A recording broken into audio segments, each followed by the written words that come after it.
The Great Happiness. बुद्धं शरणं गच्छामि। मनोपुब्बंगमा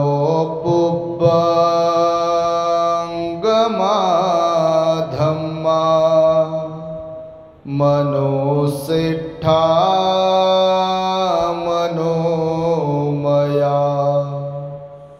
मनसाचे पदुठेन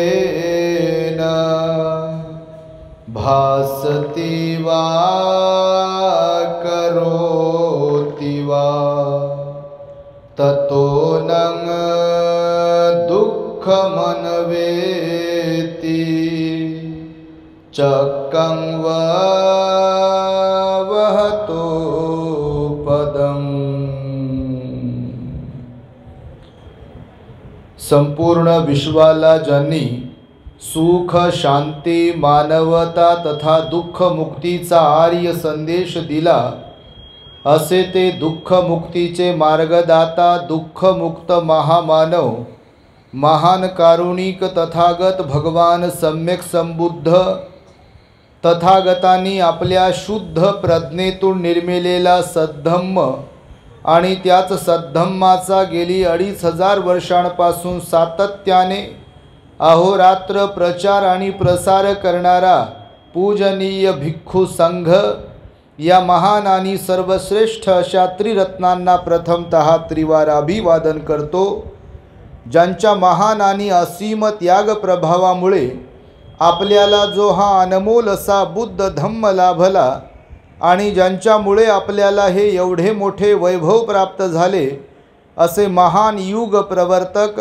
भारतीय राज्यघटनेचे शिल्पकार परमपूज्य बोधिसत्व डॉक्टर बाबासाहेब आंबेडकर या महामानवाच्या महान अशा धम्मक्रांतीमध्ये संपूर्ण जीवनाला समर्पित करून आज या सायंकाळच्या मंगलमय प्रहरी मुंबई शहरातील ऐतिहासिक अशा या माता रमाबाई आंबेडकर नगर घाटकोपर पूर्व येथील दक्षता पोलीस वसाहतीमधील श्रद्धावान धम्म उपासिका संगीताताई विनोद तेलंग यांच्या जन्मदिनाचे औचित्य साधून आज आम्हा भिक्खू संघास या ठिकाणी मंगलमैत्री तथा धम्मदेसना देण्यासाठी त्यांनी निमंत्रित केलेले आहे। तेव्हा या कार्यक्रमासाठी माझ्या समवेत धम्ममंचावरती उपस्थित असलेले प्युरिटी ऑफ माइंड या यूट्यूब चॅनलचे संचालक पूजनीय भिक्खू धम्मबोधीजी थेरो, त्याचबरोबर ज्यांनी आपणास आत्ता सुंदर आणि मार्मिक अशी धम्मदेसना देऊन उपकृत केले असे सर्च रिसर्च या यूट्यूब चॅनलचे संचालक पूजनीय भिक्खू एन धम्मानंदजी थेरो, संपूर्ण तेलंग परिवारातील श्रद्धावान धम्म उपासक विनोद माधवराव तेलंग ज्यांचा जन्मदिवस आहे अशा श्रद्धावान धम्म उपासिका संगीताताई विनोद तेलंग, त्यांचे सुपुत्र हर्ष आणि आदित्य तेलंग, त्याचबरोबर आमच्या श्रद्धावान धम्म उपासिका सुजाताताई रोकडे, श्वेता आणि संपूर्ण रोकडे परिवार तथा या धम्मदेसनेला श्रवण करण्यासाठी आपल्या रमाबाई आंबेडकर नगरातून आणि अनेक ठिकाणावरून उपस्थित असलेले आपण श्रद्धावान धम्म उपासक उपासिका बालक तथा बालिकांनो, तद्वतच दी ग्रेट हॅपीनेस या आपल्या यूट्यूब चॅनलचे सर्वच दर्शक, सर्वप्रथम तुम्हा सर्वांच्या प्रती मंगलमैत्री सद्भावना व्यक्त करतो आणि आपणा सर्वांच्या दुःखमुक्तीकरिता तथागत भगवान बुद्धांद्वारा 2600 वर्षांपूर्वी शिकविलेल्या धम्मोपदेशास प्रारंभ करतो। आपण सर्वांनी शांत, एकाग्र आणि श्रद्धायुक्त चित्ताद्वारे या अनमोल बुद्धवाणीला आपल्या हित सुखाकरिता श्रवण करावे, ग्रहण करावे। आज तेलंगताईंचा जन्मदिवस आहे। सर्वप्रथम मी भिक्खू संघाच्या वतीने त्यांच्या निरोगी उदंड आयुष्यासाठी त्यांना मनपूर्वक शुभेच्छा तथा मंगलमैत्री प्रदान करतो। आपण सुद्धा सर्वांनी टाळ्यांच्या गजरांमध्ये त्यांना आशीर्वादरूपी टाळ्या वाजवून त्यांचे अभिनंदन करावे आणि त्यांना विश करावे। खरं तर लहान लेकरांचे वाढदिवस होतात, जन्मदिवस होतात, लोक केक वगैरे आणतात, मिठाई वाटप करतात, हॉटेलमध्ये जातात, जेवण वगैरे देतात आणि स्वतः करतात. परंतु आपल्या ताई संगीताताई, विनोद तेलंग आणि त्यांच्या भगिनी सुजाताताई, त्यांच्या आई आणि संपूर्णच एकूण परिवार गेल्या अनेक दिवसांपासून आमच्या संपर्कात आहे, भिक्खू संघाच्या संपर्कात आहे. सातत्याने दी ग्रेट हॅपीनेस या यूट्यूब चॅनलच्या माध्यमातून रोज आणि रोज बुद्धाची वाणी त्यांना श्रवण करायला मिळते आणि त्यामुळे त्यांची श्रद्धा वृद्धिंगत झालेली आहे. तेव्हा त्यांनी मनोमन विचार केला, कार्यक्रम ॲक्च्युली मोठा करायचा होता असं त्यांचं म्हणणं होतं, परंतु हाही मोठाच झाला, असं काही छोटा कार्यक्रम झाला नाही. जन्मदिवस हे एक निमित्त आहे, परंतु जन्मदिवस हा विशेष प्रकारे कसा साजरा करता येईल आणि विशेष प्रकारे म्हणजेच काय तर बुद्धाची वाणी इतरांच्या कानावरती पडेल. कारण भगवान बुद्धांनी मानवी समाजाला, मनुष्य लोकांना आपल्या हितसुखाकरिता आपलं जीवन कसं जगावं या संदर्भातील अनेक प्रकारचे उपदेश दिलेत आणि ताईंचा तो शुद्ध हेतू होता की आमच्याकडे तर आपण यालच, आम्हाला मंगलमैत्री आशीर्वाद द्याल, परंतु या जन्मदिनाच्या निमित्ताने जे कोणी उपस्थित राहतील त्यांनाही धम्माचा उपदेश श्रवण करायला मिळावा, जेणेकरून त्यांना जीवनाचा खरा अर्थ कळेल. या हेतूने ताईंनी आम्हाला बोलवला इथे. तेव्हा थोडक्यामध्ये मी आपणास धम्मदेशना देत आहे. आपण इथे उपस्थित तर आहातच आहात, यूट्यूब चॅनलच्या माध्यमातून अनेकही लोक, जगभरातील लोक श्रवण करत असतात आणि तुमच्या वस्तीतील मला वाटतं दक्षता पोलीस वसाहत आहे, त्यामुळे सर्व जाती धर्माची लोक माईकवरून ऐकत असतील निश्चितपणे. आणि मी नेहमीच सांगतो आहे की बुद्ध असतील, कोणते महापुरुष असतील, संत असतील, ते कोणत्या एका जाती धर्माचे नसतात. जर आपल्या भारतीय लोकांनी महापुरुषांचा अभ्यास केला, संतांचा अभ्यास केला, बुद्धाचा अभ्यास केला, तर त्यांचं जे कार्य कर्तृत्व आहे, त्यांची जी कार्य करण्याची पद्धती होती ती लिमिटेड नव्हती. म्हणजे ज्या जातीमध्ये जन्माला आले त्या जातीपुरतं त्यांनी कार्य केलेलं नाही आहे, तर त्यांनी एकूणच सर्व मानव समाजासाठी कार्य केलं आहे. मानव समाजाचं उत्थान कसं होईल, त्यांचा उद्धार कसा होईल यासाठी म्हणून ते जीवनभर राबले आणि त्यांनी मानवाला, मनुष्य प्राण्याला जीवनाचा अर्थ समजून सांगण्यासाठी शील सदाचाराचा मार्ग सांगितलेला आहे. खरं तर मनुष्य प्राणी हा सर्व प्राण्यांमध्ये बुद्धिवान आहे. भगवान बुद्ध म्हणाले इतरही प्राणी आहेत, इथे जलचर प्राणी आहेत, म्हणजे पाण्यात राहणारे प्राणी पण आहेत, हवेत राहणारेही काही जीव असतात आणि जमिनीवर आणि जमिनीच्या आतही राहणारे जीव असतात. पण सर्वात बुद्धिमान प्राणी मनुष्य आहे. कारण मनुष्य हा एक असा प्राणी आहे की त्याला योग्य काय, अयोग्य काय, चांगले काय, वाईट काय, काय बोलावे, काय बोलू नये, कुणाशी कसे वागावे, कसे वागू नये, आपलं जीवन जगत असताना जर आपल्याला सुखी बनायचं आहे तर आपण कोणतं कर्म करायला पाहिजे, आपलं वर्तन कसं ठेवायला पाहिजे हे मनुष्यालाच समजते. इतर प्राण्यांच्या तुलनेमध्ये मनुष्य प्राणी हा सर्वात हुशार आहे. म्हणून भगवान बुद्धांनी माणसाने माणसाशी माणुसकीने वागावे हा माझ्या धम्माचा केंद्रबिंदू आहे अशा प्रकारचा उपदेश केलेला आहे. आणि भगवान बुद्ध म्हणाले धर्म माणसांसाठी असतो, माणूस धर्मासाठी नसतो.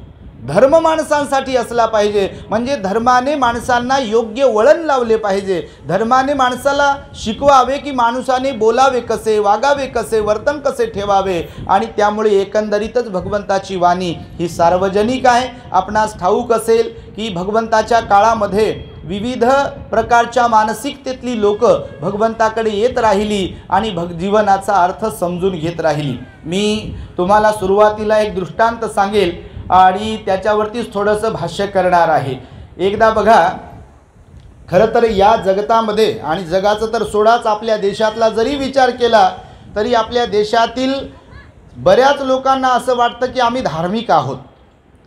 पण धार्मिकता कशाला म्हणतात तर आपल्यामध्ये शील सदाचार असेल, आपल्याला माणसांची किंमत असेल तर आपण धार्मिक आहोत. आपल्या वाणीवर आपला संयम असेल तर आपण धार्मिक आहोत. आपल्या मनावर, शरीरावर आपला संयम असेल तर आपण धार्मिक आहोत. अन्यथा आपलीच किंमत कमी करण्यासाठी आपणच कारणीभूत ठरत असतो. बघा, येताना आता या बाजारातून आलो आम्ही, पण रमाबाईमध्ये इथे फार वर्षांपूर्वी वास्तव्य केलेला आहे. ॲक्च्युली आमचा जन्म इथेच झालेला आहे. मी ताईंच्या प्रती, तेलंग परिवाराच्या प्रती म्हणजे मंगलमैत्री, विशेष मंगलमैत्री व्यक्त करतो. मी इथे वावरत होतो तेव्हा अनेक वर्षांपूर्वी या बाजारातून इकडे तिकडे कुठे कार्यक्रमांना वगैरे जात होतो. पण त्याला भरपूर वर्ष झाली, आता 15-20 वर्षांच्या अगोदरची ती गोष्ट आहे. पण शिक्षणासाठी म्हणून औरंगाबादला गेलो आणि आम्ही तिकडे स्थायिक झालो. पण येतानाही बाजार आहे, जातानाही बाजार आहे. भत्ते म्हणाले आपली गाडी जाईल की नाही याची शाश्वती नाही, एवढी प्रचंड गर्दी होती. परंतु मी तुम्हाला सांगतो आहे की बाजारात तुम्ही जर कधी गेलात तर तुम्हाला भाजीपाला विकत मिळते, बरोबर आहे. त्याची एक ठराविक किंमत असते. काही वस्तू घ्यायला गेलात तर त्याही विकत मिळतात. इथे प्रत्येक वस्तूची किंमत आहे. इवन मातीची पण किंमत आहे, सिमेंटची किंमत आहे, लाकडाची किंमत आहे, लोखंडाची किंमत आहे, साऊंड सिस्टम लावला आहे त्याची किंमत आहे, मोबाईलची किंमत, माईकची किंमत, वस्त्रांची किंमत, घरांची किंमत. इथे सगळ्या वस्तू किंवा डोळ्याने जे दिसते आपल्याला त्या सगळ्यांची किंमत आहे. ते विकत घेऊ शकतो, पण माणसांना विकत घेऊ शकत नाही आपण. माणसांची अशी काही विशिष्ट किंमत नाही आहे. जसं माता रमाबाई आंबेडकर नगरातील काही माणसं आहेत आणि 1000ला एक माणूस आहे असं कोणीतरी म्हणेल का कुठल्या मार्केटमध्ये जाऊन? म्हणेल काय? हां, भाजीपाल्याची किंमत लावतील, गव्हाची किंमत लावतील, बाजरीची किंमत समजते. मार्केटमध्ये तसे रेट असतात. तांदळाचा काय भाव आहे, गव्हाचा काय भाव आहे, बरोबर, तेलाचा काय भाव आहे, खोबरेल तेलाचा काय भाव आहे, वेगवेगळ्या वस्तूंचा काय भाव आहे, जमिनीचा, फ्लॅटचा काय भाव आहे, ह्याची पण किंमत सगळीकडे व्यवहारामध्ये बोलल्या जाते, सांगितल्या जाते. पण माणसांची किंमत किती आहे? चेंबूरमध्ये राहणाऱ्या लोकांची किंमत किती वेगळी, घाटकोपरमध्ये ईस्टला राहणाऱ्या लोकांची किंमत वेगळी, वेस्टला राहणाऱ्या लोकांची किंमत वेगळी. असं काही आहे का गणित? नाही आहे. पण तरी पण भगवंताने, संतांनी, महापुरुषाने सांगितलं आहे की मनुष्य प्राणी जर सद्गुणी असेल, तो सिलवान असेल, संयमशील असेल, परोपकारी असेल, प्रेमळ असेल तर तो स्वतःच्या स्वभावामुळे आपली किंमत वाढवू शकतो. आणि जर मनुष्यामध्ये अवगुण भरलेले असतील, चाहे तो कोणत्याही जाती धर्माचा असू दे, कोणत्याही धर्माला पंथाला मानणारा असू दे, तो भलेही श्रीमंत असो, गरीब असो, तो सुंदर असो, कुरूप असो, जर मनुष्य अवगुणी असेल तर आपली किंमत आपल्या हाताने तो कमी करत असतो. बऱ्याचदा रक्ताच्या नात्यातली माणसं त्या आपल्या लोकांच्या नजरेमध्ये आपली किंमत झिरो करत असतात स्वभावामुळे. इतरांना पाडून बोलणे, अपमानित करून बोलणे, इतरांना तुच्छ लेखणे, इतरांना शिवीगाळ करणे, मारझोड करणे, वाद करणे, गलिच्छ भाषेमध्ये बोलणे किंवा वागणे, किंवा इतरांना त्रास देणे, परेशान करणे, रडवणे, कठोर वागणे, या अवगुणांमुळे माणूस स्वतःची किंमत कमी करतो. आणि भगवान बुद्ध म्हणाले, स्वभावामुळेच, चांगल्या स्वभावामुळे, चांगल्या वर्तनामुळे, चांगल्या वाणीमुळे मनुष्य आपली किंमत वाढवू शकतो, अनेकांच्या हृदयामध्ये घर करू शकतो. आणि आपल्याच वाईट स्वभावामुळे, वाईट आचरणामुळे, आपल्या वाईट वाणीमुळे तो अनेकांच्या मनातून उतरत असतो. तर मनातून कुणाच्या उतरायचं आहे की आपली किंमत वाढवायची आहे, हे कुणावर अवलंबून आहे? कुणावर डिपेंड आहे? ज्याचं त्याच्यावर डिपेंड आहे. म्हणून भगवान बुद्ध म्हणाले, धनदौलतीने इथे कोणी मोठा होत नाही. फार मोठा विद्वान असेल म्हणून कोणी मोठा होत नाही, तर आपल्या आचरणानेच माणसं मोठी होत असतात. शुद्ध आचरण असेल, आपल्यामध्ये सद्गुण असतील, आपल्यामध्ये शील असेल, संयम असेल, तर ती माणसं मोठी होतात. ती माणसं इतरांच्या हृदयावरती राज्य करतात, इतरांच्या मनावरती राज्य करतात. आणि जी लोक अवगुणी असतात ती इतरांच्या मनातून उतरत असतात. म्हणून भगवंताचा जो धम्म आहे तो आचरणिक आहे. आणि भगवान बुद्धांनी आपल्याला आचरणशील बनायला सांगितलं आहे. आणि त्यामुळे मी तुम्हाला एक दृष्टांत सांगतो बघा, जास्त अधिक बोलणार नाही. आमच्या ज्योत्स्नाताई पवार डॉक्टर ह्याही इथे आलेले आहेत. त्यांच्याकडे त्यावेळेस 15-20 वर्षांपूर्वी ट्रीटमेंट घेण्यासाठी आम्ही पण जायचो. आमचे गुरुजी होते, ताई पुढे आहे इथे जागा, आमचे भंते आस्वजित महास्तवीर होते बघा इथे. तुमच्यापैकी कोणी त्यांचे शिष्य असतील तर आम्ही त्यांचे श्रामणेर दीक्षा भंतेजींकडून आम्ही ग्रहण केली होती बघा इथे भिक्खू निवासामध्ये या रमाबाई नगरात. म्हणून मी म्हणालो की माझा जन्म, आमच्या तिघांचाही जन्म इथचाच आहे. रमाबाई नगराचे आम्ही नागरिक आहोत, मूळ नागरिक. आणि त्यामुळे आम्हाला आज मनस्वी आनंद होतो आहे तर बघा माझी आता प्रकृती काही फारशी चांगली नसल्या कारणाने मी बऱ्याच ठिकाणी आता माझ्या प्रवचनाची जे काही टायमिंग आहे, वेळ आहे, ती कमी करत आहे. म्हणून ताईंचा बड्डे आहे आणि वेळ पण पुढे पुढे सरकते आहे. म्हणून एक छोटासा दृष्टांत तुम्हाला सांगतो. अनेक आमच्या उपदेशांमध्ये तुम्हाला दृष्टांत ऐकायला मिळतील. डॉक्टर बाबासाहेब आंबेडकरांनी सुद्धा आपल्या भाषणांमध्ये अनेकदा दृष्टांत सांगितलेले आहेत. म्हणून आज ताईंचा बड्डे असल्या कारणाने जीवन म्हणजे काय असा एक प्रश्न एका गुरुजींकडे त्यांच्या शिष्याने केला होता. एक गुरुजी होते, आचार्य गुरुजी, शिक्षक म्हणा. त्यांच्याकडे भरपूर शिष्य होते आणि एक शिष्य एक दिवस त्यांच्याकडे आले आणि त्यांना म्हणाले की गुरुजी, जीवन म्हणजे काय हा मला प्रश्न पडलेला आहे. म्हणजे जीवन कशाला म्हणावे? हे जे मनुष्य लोक जीवन जगतात आपण सर्वजण, तर आपण जीवन जीवन म्हणतो, जीवन सुखकर बनवावे, जीवन ह्याला म्हणतात त्याला म्हणतात. तर नेमकं जीवन म्हणजे काय? तर त्या गुरुजींना तो प्रश्न विचारला शिष्यांनी. तर गुरुजी म्हणाले, बघ तुला मी एक गोष्ट सांगतो, लक्षपूर्वक ऐक, तुला लक्षात येईल की जीवन म्हणजे काय आहे. तर गुरुजी म्हणाले की एक मनुष्य असतो, तो जंगलामध्ये जातो. जंगलातून जाता जाता त्याच्या मागे एक जंगली हत्ती लागतो. जंगली हत्ती मागे लागल्यामुळे तो आपला प्राण घेईल हत्ती म्हणून तो मनुष्य धावतो, पुढे पुढे धावतो. तो हत्ती त्याच्या मागे धावतो आणि तो हत्ती काही त्याचा पिछा सोडत नाही आणि तो जो मनुष्य असतो तो थकतो आणि थकल्यानंतर त्याला वाटते की आता प्राणी, तो हत्ती जो आहे आपला जीव घेतल्याशिवाय काय राहणार नाही. मग तो जिथपर्यंत जातो त्याच्या पुढे त्याला एक विहीर दिसते. विहिरीमध्ये तो विचार करतो, मला पोहता येते, माझा जीव मला वाचवायचा असेल तर आता या विहिरीमध्ये उडी घेतल्याशिवाय गत्यंतर नाही आहे. तर तो त्या विहिरीमध्ये उडी घेतो. विहिरीत उडी घेत असताना विहिरीच्या बाजूला एक वडाचं झाड असते. वडाचं झाड माहिती आहे तुम्हाला?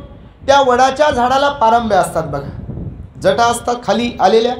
तर जसाही तो उडी घेतो, उडी घेत असताना त्या संपूर्ण पारंब्या त्या विहिरीमध्ये उतरलेल्या असतात आणि नेमकं मग ह्याने त्या पारंब्याला पकडलं. मग उडी घेतल्यानंतर त्या पारंब्याला पकडलं, कारण खाली पाणी असते.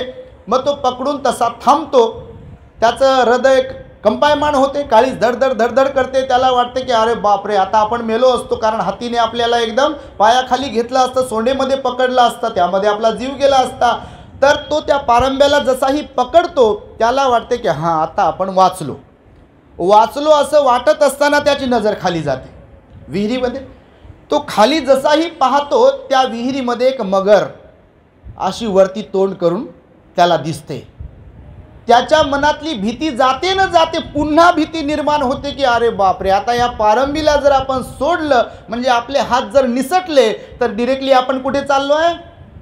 मगरीच्या तोंडामध्ये. आणि मगरीच्या तोंडामध्ये, जबड्यामध्ये जर मनुष्य किंवा कोणताही प्राणी जरी गेला तर ती एकदम गिळंकृत करू शकते, खाऊन टाकू शकते. म्हणून त्याच्या मनामध्ये भीती निर्माण झाली, आता आपली काही खैर नाही. वरती जावं तर हत्ती आहे आणि खाली मगरमच्छ आहे, तर काय करावं? म्हणून तो तसाच लटकून राहतो, वरती पाहतो. वरती तोंड केल्यानंतर त्यावरती जिथे ती पारंबी असते, जिथून स्टार्ट झालेली, नेमकं तिथे एक मोहळ बसलेलं असते.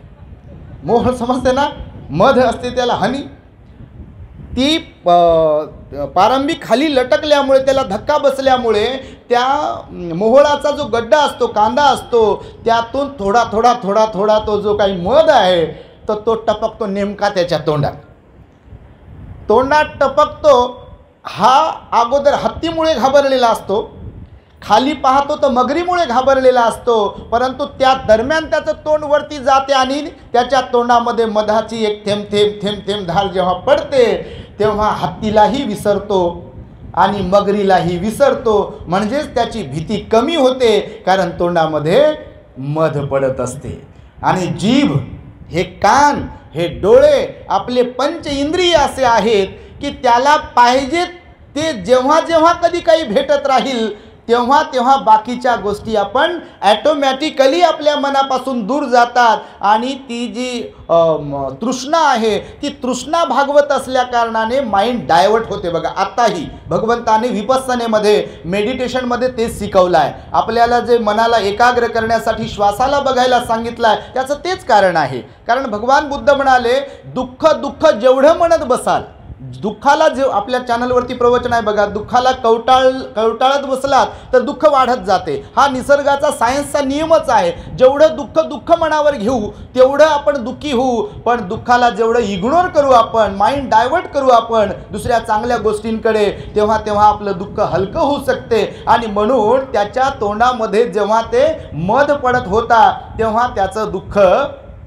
म्हणजे ती भीतीयुक्त दुःख जे होतं ते कमी कमी होत होतं. परंतु जेव्हा तो वरती पाहत पाहत तोंड उघडून डोळे बंद करून बसला होता, नंतर मग थोडा तो मध पिऊन झाल्यानंतर डोळे उघडले आणि डोळे उघडून तो वरती जसा पाहतो तर वरती पाहत असताना ज्या पारंबीला त्याने असं पकडलेलं आहे नेमकं त्याच पारंबीला दोन उंदीर, एक पांढरा उंदीर आणि एक काळा उंदीर कुरतडत असतो.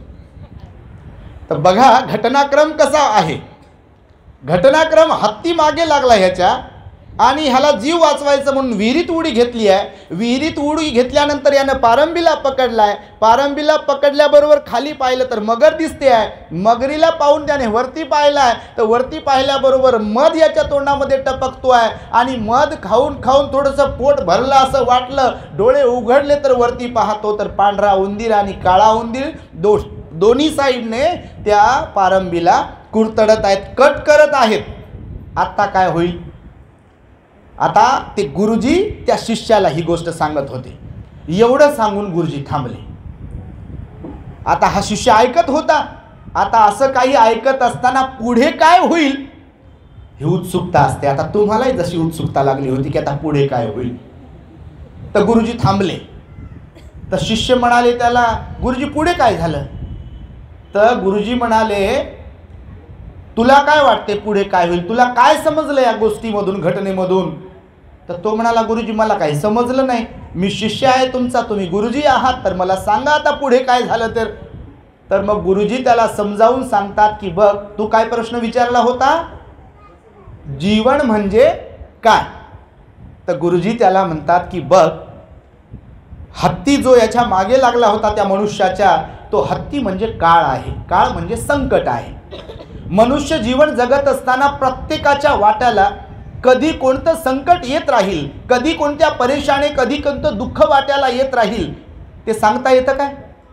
घडीतच मनुष्य हसतो, घडीतच रडतो बघा. थोड्या वेळासाठी आनंदी राहतो आणि थोड्या वेळासाठी दुःखी होतो बघा. कधी कधी काही दिवस सुखी राहतो, आनंदी राहतो, हॅप्पी राहतो, प्रसन्न राहतो आणि कधी कधी डोळ्यातले अश्रू थांबत नाहीत.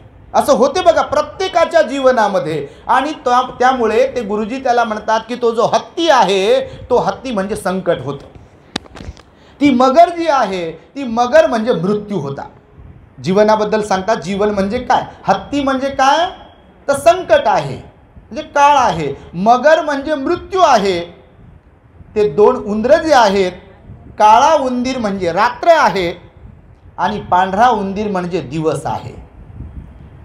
आणि त्याने विचारलं ते मध म्हणजे? तर गुरुजी म्हणाले मध म्हणजेच जीवन आहे. असंच जीवन प्रत्येकाचं आहे. प्रत्येकाला दोन डोळे दिले आहेत, दोन कान दिलेले आहेत, दोन हात दिले आहेत, दोन पाय दिलेले आहेत. परंतु डिपेंड आहे आपल्या मानसिकतेवरती, स्वभावावरती, वर्तनावरती, जीवनाकडे पाहण्याच्या दृष्टिकोनावरती की आपलं जीवन कसं आहे. ॲक्च्युअली जीवन मधासारखं गोडच आहे. भगवंताने सांगितलं जीवन कसं आहे, मधासारखं गोडच आहे ना. जर ह्या शरीराला, ह्या वाणीला, ह्या मनाला सन्मार्गामध्ये प्रतिष्ठित केलं, बुद्ध धम्माला समजून घेतलं, शील सदाचाराच्या मार्गाला समजून घेतलं, आपण संयमाचं महत्त्व जर आपल्याला समजलं, प्रेमाचं, आपुलकीचं, जिव्हाळ्याचं महत्त्व जर आपल्याला कळालं, जिवंतपणे आपल्या माणसांचं महत्त्व जर आपल्याला कळालं, दानाचं, शीलाचं, ध्यानाचं महत्त्व जर आपल्याला कळालं, मंगल मैत्रीचं महत्त्व जर आपल्याला कळालं, आपल्यासारखीच सगळी माणसं आहेत हे जर महत्त्व आपल्याला कळालं तर जीवन किती आनंदमय आहे. जीवन खरोखरच मधासारखं आहे. पण गुरुजी म्हणाले की मध जरी तोंडात पडत होता तरी मात्र कायमस्वरूपी इथे परमनंट 100, 200, 300 वर्ष कोणी जगणार नाही आहे का?